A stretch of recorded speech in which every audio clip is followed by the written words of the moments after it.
بسم الله الرحمن الرحيم. إن المتقين في ظلال وعيون وفواكه مما يشتهون كلوا واشربوا هنيئا بما كنتم تعملون إنا كذلك نجزي المحسنين ويل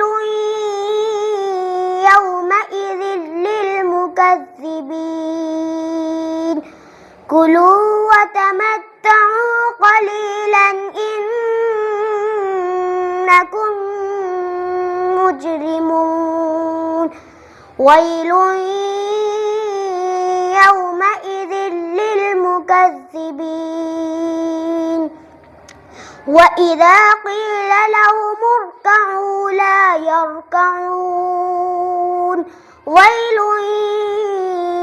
يومئذ للمكذبين فبأي حديث بعده يؤمنون صدق الله العظيم.